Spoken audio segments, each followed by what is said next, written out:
ولا لا شرطه Soomaaliyeed ku soo dhawaada barnaamijka nolosha dhabta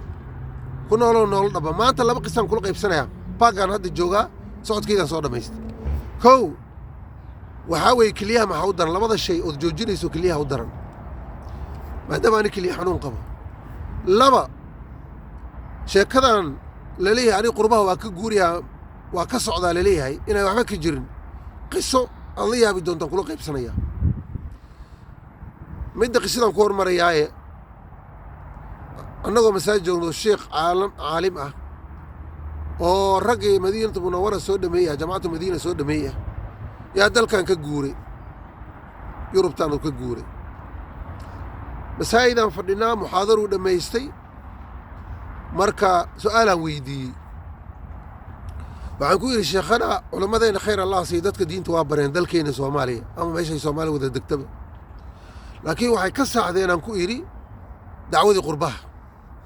meesha nimankan kristaanka ay missionary dirayaan oo dalalka muslimiinta ay tagayaan oo diinta kristaan ku faafinayaan marka taas ida maxaa laga bedeli karaa ilaa qurbaha laga ma socdo meeshaan dadkan Soomaaliya ri ay ku jiraan waa la jecel yahay waa la jecel meesha in laga tago because stress keeda badan laakiin meesha lacag lagu haystaa nabadgelyo lagu haystaa system lagu haystaa cid ka socoto male laakiin riyo waa la hayaa in laga guuro maadaama aan laga soconin wadaadii 27 sano ka tagtay maxaa xal ah markaas uu yiri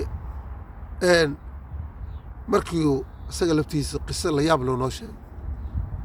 wuxuu yiri aniga markaan dalkan ka tago dalkii Kenya tago yiri baasaboorkii baan soo diray baasaboorkii meeshuu ka tago waa Ingiriisiga magaciisana sheegay muhiim ah baasaboorkii home office u soo diray wuxuu yiri warreega qaato yiri mar ani meesha waa ka maarmay labu way ka bacdi baasaboorkii ordiya yimid uu yiri oo boosto lagu soo diray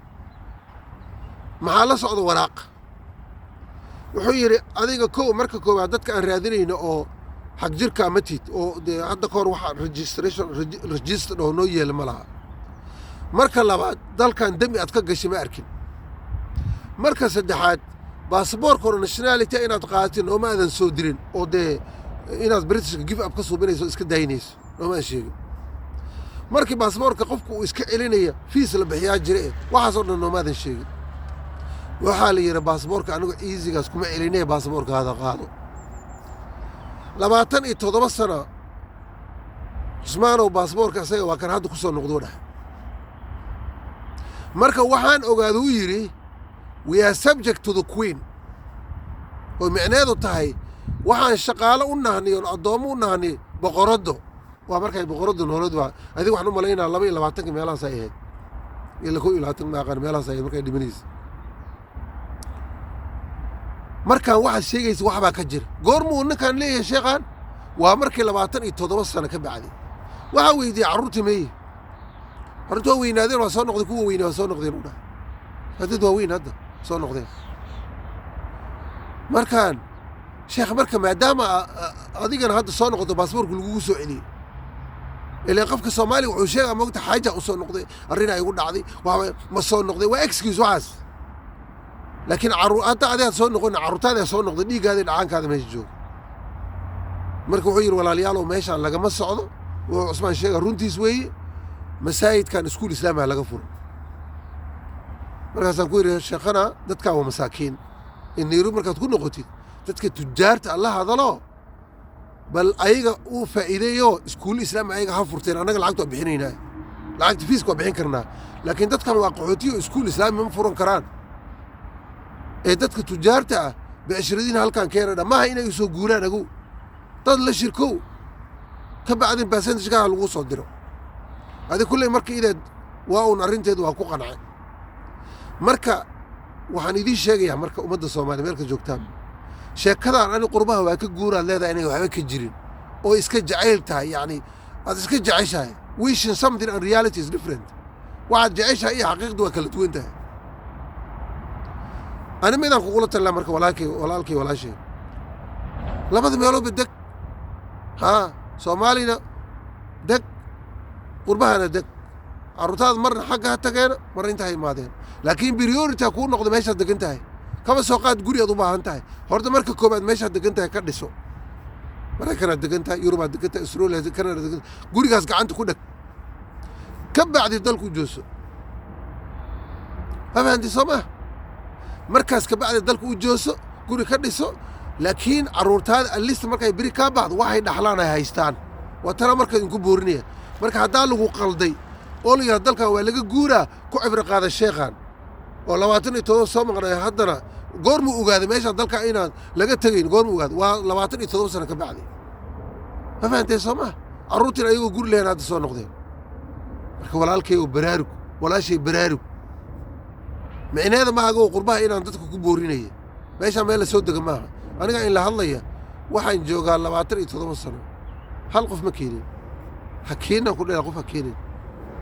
dee xaaskaada u baahanta xaaskayda waa la imaaday laakiin dhiiggaada dhacaankaada waxba ha keenin taas waa kaa dardaarmaya kuwa soo socdana meesha waxama yeelaan biilaa yeella wax kaloo yeella ma laha hal nin hadda kora nairobi tagi hal nin ragga reer waqooyiga ugu soo horreeyey hal nin oo milyoneer dhiigga soo saaranaya 1950 dadka qurbaha ka tagay hal nin soo saara sida dahabshiil oo kale ah sida hormuud oo kale ah dadka xamar jooga lacagta leh nairobi jooga hal nin soo saara waa la soo saari waay nin laba guri 3 dabaq dhis oo arki nin mataqaanaa dhowrkoo gaarle oo arki laakiin ninkan waa nin lacag leh bilyoneer dhihi kara oo dibid ka tagay ma laha marka riyada ka baxan ku leeyahay anigu adigana meeshaa isku imaaday taas waa mid qodobka labaad keliyaha haddaad keliya xanuun qabsiid oo kale laba shay iska ilaali kow yaanyada iska ilaali dadkeenna qudaarta yani waxaa lagu hagaagsadaa qudaarta bariiska waxaan ku leeyahay lagu hagaagsadaa baastada yaanyo laguma ogolo iska ilaali waxaa kaloo iska ilaalinaysaa caanaha ha dalkaana ka tagay dalkii baan tegaya caano geelaan ka dhargaya maaha caanaha butaashiyamaa ka buuxa isku taaban anigu 2020 6 bilood lii qabtay keliyaada waa istaagayaan haddana meeqaa ka soo wareegtay walaalaha sharafta 6 sano ka soo wareegtay welina waa socda waa kan in la hadlaya waagaas idaan intaan aad u caatoobay qaar waxay leeyihin noo dardaaran waa socotaa dardaaran war ciyaarta kuma dardaarmaan raalli noqdo waa soo taagaan anigu marka maxaa yeelay qadarka ilaahay iyo alxamdulilah nimcada ilaahay ka bacdi asbaabaa limid socodkii biyaha badan cusbo jooji sokor jooji saliid jooji baasta jooji yaanyo jooji caano jooji avocado jooji mataqaanaa yani mataqaana spinach jooji wax allaa wixii potassium dhakhtarkiisa waa jooji adigana waa kuula dardaarmaya fadlan waxaan kaa codsanaya channelkan ku xirnaaw follow dheh subscribe dheh share dheh wax allaa wixii adigaa faa'iido kugu jirta waxaa waaye waa sadaqa man dalla calaa khayrin ka faa'iidahi jazaakum allahu khayr waa inoo biri iyo baaga haddaan waqti weel waa soo duubay haddii kalena waa kaas السلام عليكم ورحمة الله وبركاته.